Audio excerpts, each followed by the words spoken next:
안녕하세요. 부산부동산 서입니다. 11월 23일 일일 브리핑 해보도록 하겠습니다. 낙폭 확대.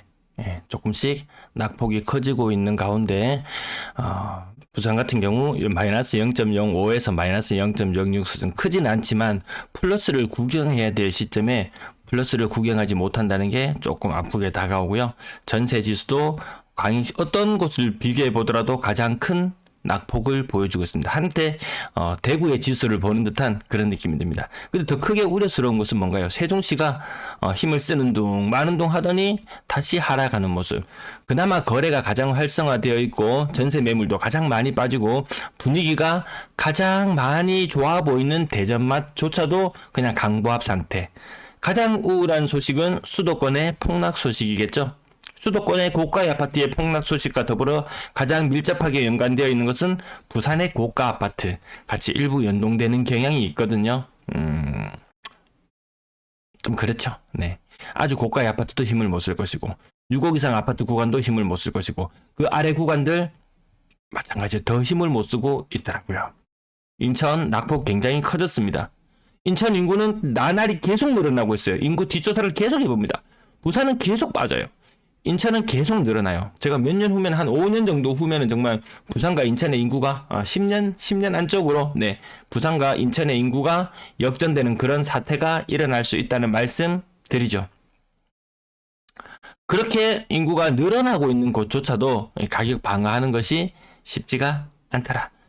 전세 가격이 더 받쳐주기 때문에 매매 가격은 크게 떨어지지는 않을 것이다. 하방 지지선이 있을 것이다 라고 했지만 수도권의 전세 가격 또한 같이 빠지는 모습을 보여주고 있습니다. 매도 물량 공식처럼 지금 오늘 목요일 감소했습니다. 52,000개. 서울의 매물 79,000개.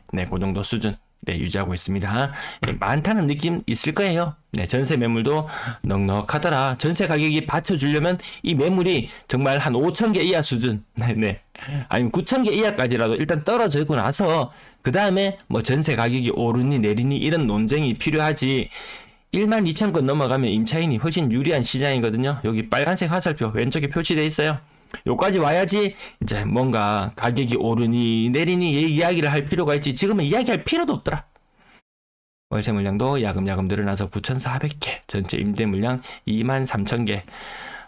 지금 10,000개 이하로 떨어지면 요까지는 아니지만 그렇다 15,000개 이하까지 전체 임대 물량이 떨어지게 되면은 그때 대해서 이제 가격을 오르니 내리니 이야기하면 될 텐데요. 아무튼 전세 가격 빠진다. 2년 전에 전세 가격 높았던 전세 가격과 그 갭 차이가 유지되고 하는 것은 기간이 1년 정도 더 남았다. 그 언론 뉴스를 통해서도 나왔어요. 제가 맨날 떠들던 내용 뉴스에도 나왔어요. 향후 1년간은 힘든 장세가 펼쳐질 것이다. 블룸버그에서 이야기했었죠.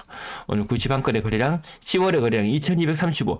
야, 10월의 거래량이 이 정도면 지금 2,300건 정도 되면은 대박이네. 다시 분위기 살아나는 거 아닌가라고 이야기했지만 LH 물량 150개를 제외하고 나면 2,150건 정도의 거래량이 나타나요. 그 말인즉슨 올해 거래량의 피크는 올해 8월이었다. 수도권도 그러하고 여타 다른 지역들도 8월, 9월이 거래량 정점이었다. 여기 속임수 넘어가시면 안 돼요. 자, 거래량 흐름 한번 추측해보면은 한창 때보다 한 10%, 다음 달 2,100건 이 아래로 떨어질 거예요. 요 흐름과 비슷하게 살펴보면 되는데요. 추세가 늘어나는 추세에 있냐, 줄어드는 추세에 있냐가 지금 중요한 포인트인데 지금은 분명 줄어들고 있는 추세에 있는 것이 맞습니다. 그러면 2,100건 아래의 거래량. 아무튼 분위기는 점점 더 식어가는 쪽으로 가고 있습니다. 수도권 폭락 소식 한 번씩 들으시면은 와, 소리가 절로 나오겠지만 부산도 그런 시절 얼마 전에 다 겪었어요. 이 고가의 아파트들 한 방에 5억이 빠지니 7억이 빠지니 남의 나라 이야기하는 것처럼 하지만 수도권 이야기, 서울 이야기처럼 서울은 많이 올랐으니까 라고 하기에는 같이 연동되는 부분들도 일부 있다라는 부분. 그리고 6억 이상 아파트 힘을 못 쓰는 모습, 고점 대비로는 평균적으로 한 20% 정도 빠지는 모습을 보여주곤 하는데요. 얘는 40% 가까이 빠졌죠.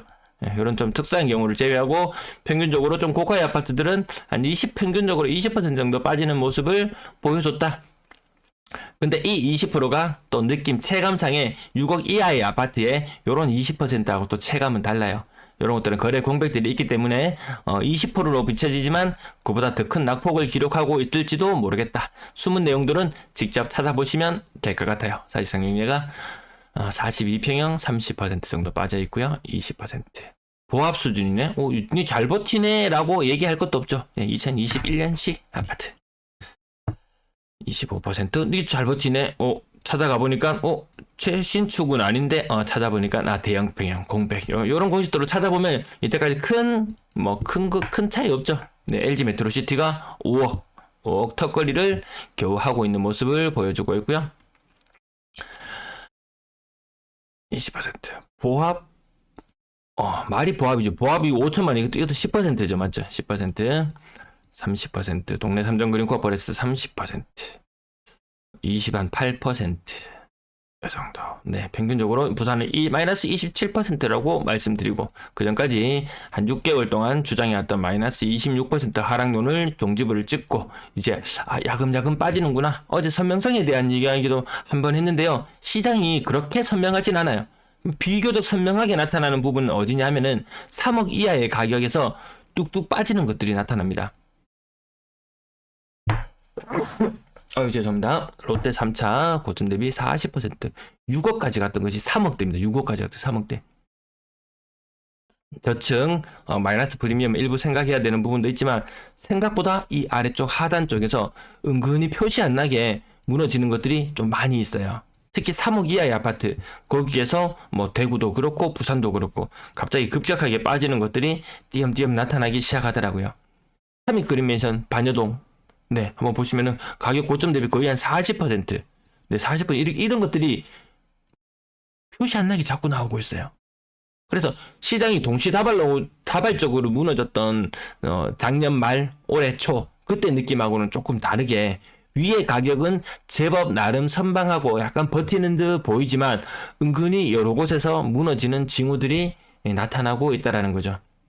그럼 누군가는 여기 보십시오. 이것도 40% 이상 하락했거든요. 누군가는 기회를 잡을 수도 있을 것이다. 그래서 제가 사지 마라 이런 말씀은 섣불리 못 드리죠. 그렇다고 사라는 말씀도 섣불리 못 드리죠. 그럼 네 포지션은 뭔데? 사람마다 처한 입장이 모두 다 달라요. 근데 이 방송 하나에서 일괄적으로 이야기할 수 없다라는 부분 어제도 말씀을 드렸고요. 네, 30% 이상, 그 이상 이렇게 수두룩하게 하락하는 것들 그래서 저는 구축은 좀 늘 비추라는 그런 말씀도 드립니다. 투자로서는 일단 매력은 없다. 살면서 전세사나 월세사나 크게 비용 지출이 되는 부분들은 일부 똑같이 생길 수 있죠.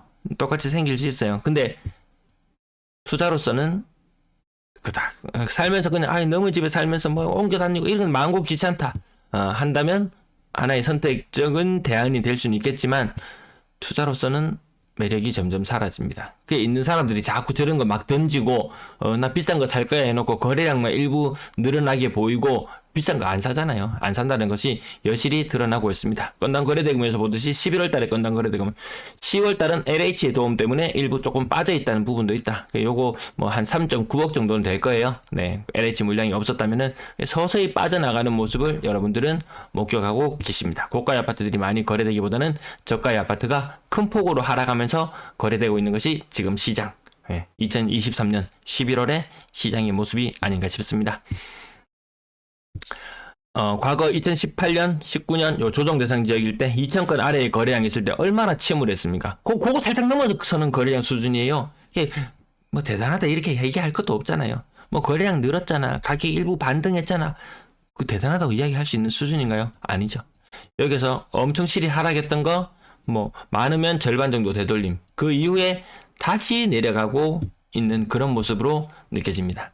거래량이 더 줄어든다면 앞으로 이렇게 좀 더 많이 아까 마이너스 40% 정도 하락하는 거래 건수 오늘 몇 건 눈에 띄었죠? 그런 것들이 조금 더 자주 눈에 띄지 않을까 싶습니다. 싼 것들만 많이 거래되고 있는 그런 현상. 비싼 것들은 거래가 줄어드는 현상. 비율 떨어지고 있는 모습을 지켜보고 계시고요. 분양권 거래도 썩 힘을 못 쓸 것 같은 느낌. 그나마 전세 거래량은 그나마 상황이 조금 낫습니다. 요거 시간이 지나면 20% 정도 거래 증가한다고 말씀드렸죠. 2,700건, 뭐 2,800건 정도 수준 거래량 마무리되더라도 최종적으로는 한 3,400건까지 거래량 올라옵니다. 뒤에 것도 전세 월세 시장은 그나마 거래량이 조금 나은 상황. 일별 거래량 수준을 보더라도 뭐 9월달 10월달 이맘때는 일별 거래량 수준이 80건 수준이던 것이 지금 일별 거래량 수준이 100건 정도 신고되고 있으니까요. 그렇다고 전세 비중만 무한정 올라가지는 않더라. 언론에서 이야기하는 것과 좀 다른 면도 있습니다. 평균 전세 가격 10월달 힘 좀 쓰고 있죠. 요거 메아리 치는 현상 4억 이상 고가의 전세 요 시기에 있었던 것들이 갱신을 하건 뭐 새로운 임차인을 구했건 간에 여전히 높은 가격을 일부 유지하는 그 현상. 하지만 요것도 꺾여 내려갈 것이다. 그러면 평균 전세 가격 또한 내려갈 것이다. 전세 가격이 받쳐줘야 집값을 떠받친다고 했는데 전세 가격이 힘을 잃는 모습을 여러분들은 향후 1년간 지켜보시게 될 거예요. 물론 2년 전 대비 전세 가격 기준으로 봤을 때요. 임대 거래량은 8월에 주춤했던 것이 9월에 그나마 양호한 수준을 보여주고 있네요. 시청 감사합니다.